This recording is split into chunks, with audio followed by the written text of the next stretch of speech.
Hi friends, very good morning. आज का topic है एक्सपोर्ट। जब हम एक्सपोर्ट किसको बोलते हैं, जैसे कि इंडिया से माल बाहर जाएगा तो एक्सपोर्ट बोलेंगे, या तो भी अंदर ही अंदर एक SEZ भी होता है तो भी एक्सपोर्ट बोला जाता है।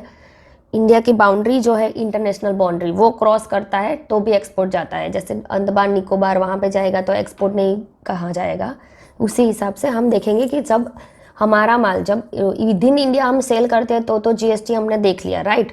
पर अभी हम आउटसाइड द इंडिया हम सेल करेंगे, US, UK, कनाडा, ऑस्ट्रेलिया, तो हमारी प्रोसीजर GST में क्या रहेगी, क्या क्या कंप्लायंसेस रहेंगे, क्या क्या प्रोसीजर रहेगी, और उसमें कौन कौन से डॉक्यूमेंटेशन रहेंगे, कैसे आपको बिलिंग चार्ज करना है, वो सब आज के वीडियो में हम डिस्कस करेंगे।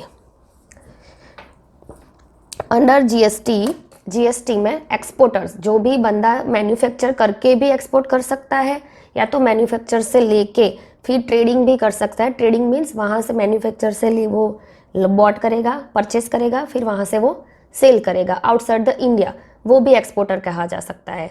कोई मर्केंट एक्सपोर्टर भी होते हैं, जिसमें कोई बंदा जब वहाँ से लेके जब वो ट्रेडर से लेके डायरेक्ट एक्सपोर्ट करता है, वो स्टॉक नहीं कर रहा है, डायरेक्ट ट्रेडर्स के वहाँ से डायरेक्ट उनको बोलेगा कि आप एक्सपोर्ट वहाँ से कर दीजिए, वो मर्केंट एक्सपोर्टर बोले जाएंगे।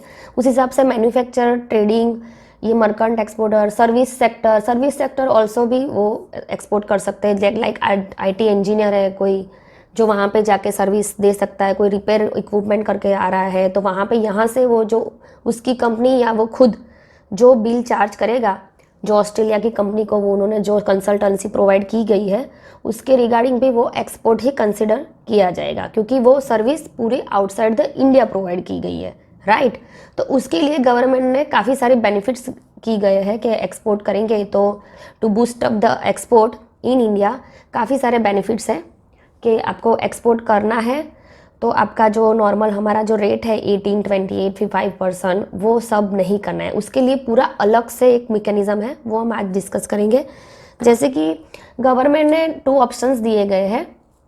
एक है ऑप्शन LUT बॉन्ड वाला, आपको वो डॉक्यूमेंट्री एक ऑप्शन है। दूसरा ऑप्शन है एक पेमेंट करके, बहुत नॉमिनल सी अमाउंट उन्होंने प्रिस्क्राइब की गई है तो वो अमाउंट पे कर दो और डायरेक्टली आप एक्सपोर्ट कर दो, बाद में आप रिफंड क्लेम करते रहना। फिर दूसरा ये वाला जो ऑप्शन है तो उसमें क्या रहेगा कि आपका डॉक्यूमेंटेशन जैसे कि LUT बॉन्ड, अंडरटेकिंग, वो सब साइन करके आपको भेजना है और आप डायरेक्टली एक्सपोर्ट कर सकते हो। और सेकंड ऑप्शन है, जैसे मैंने कि आपको बताया कि उसमें पूरा आपको टैक्स अमाउंट पे करके आपको एक्सपोर्ट करना है। सो हम आज डिस्कस करेंगे दोनों टॉपिक।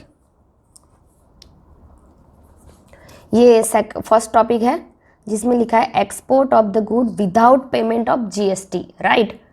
ये वाला जो है फर्स्ट ऑप्शन, वो विदाउट मतलब GST आपको पे नहीं करना है, जैसे मैंने बताया वो डॉक्यूमेंट्री प्रोसीजर है पूरा।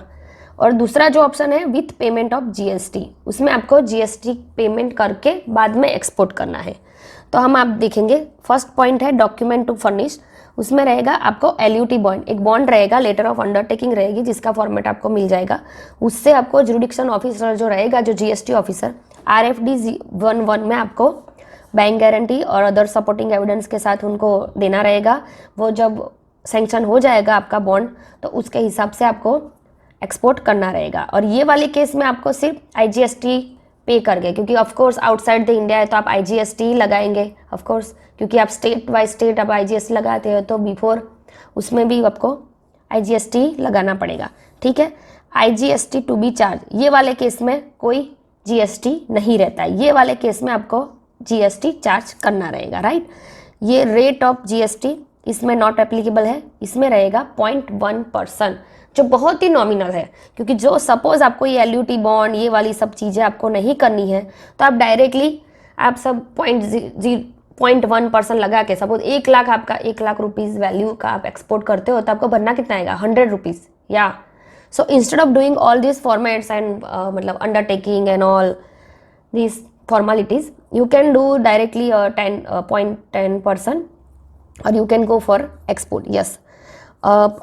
इनवॉइस में आपको क्या मेंशन करना रहेगा, फोर्थ पॉइंट इज, उसमें रहेगा आपका बोल्ड में आपको लिखना रहेगा कि एक्सपोर्ट ऑफ गुड्स और वो भी और service without payment of GST, इसमें आपको लिखना रहेगा with payment of GST, right.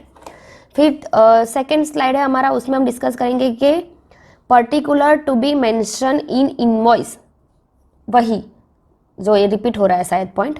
फिर ये वाले में सेकंड पॉइंट है कि refund of IGST paid. First वाले केस में तो हमने देख लिया कि डॉक्यूमेंट्री एविडेंस देके ही आपको एक्सपोर्ट करना है, LUT बॉन्ड, बैंक गारंटी, वो सब जुडिक्शनल ऑफिसर से आपने परमिशन लेके ही रखी है, तो मतलब आपने GST पे किया ही नहीं है, राइट। तो उसमें आपको GST का रिफंड नहीं मिलेगा। मगर ये वाले केस में जो 0.1% जो एक्सपोर्टर ने फाइल किया है वो ICEGATE पोर्टल में जाके जो भी आपका डॉक्यूमेंट्री एविडेंस है, GSTR 3 और 1, वो सब वो रिलेवेंट मतलब वो पीरियड के आप लेके जाना है, और वहाँ से आपको डिजिटल सिग्नेचर के साथ जो भी आपकी जो भी क्रेडिट है या प्लस और ये जो IGST भी जो पे किया है वो दोनों आपको मिल जाएगा। नेक्स्ट पॉइंट है refund of ITC exclusively use for export and services. Yes, अभी हमने देखा कि पहले वाले पॉइंट में हमको IGST पे नहीं करना है, दूसरे वाले में 0.1% IGST पे करना है, but what about the credit, what about the material consume, what about the cost we have paid already, right. मैंने ऐसे ही थोड़ी ना मैन्युफैक्चर करके हमने पे दिया, चलो उसमें हमने गवर्नमेंट ने एग्जाम कर दिया, राइट, कि चलो आप मत भरो, या तो भरो तो नॉमिनल भरो। मगर जो मैंने परचेज लेके रखा है, जो मैंने कॉस्ट करके रखा है, उसमें जो GST भर दिया है, उसमें उसका क्या, वो क्रेडिट क्या मुझे मिलेगी, वो क्रेडिट कैसे मैं यूज़ कर पाऊंगी। मगर एक्सपोर्ट के अंदर GST के अंदर उसका भी प्रोविज़न है कि अगर आपने वो गुड्स एक्सपोर्ट किया है, जो आपने परचेज किया था विच इज़ एक्सपोर्टेड, तो वो भी आपको रिफंड मिलेगा।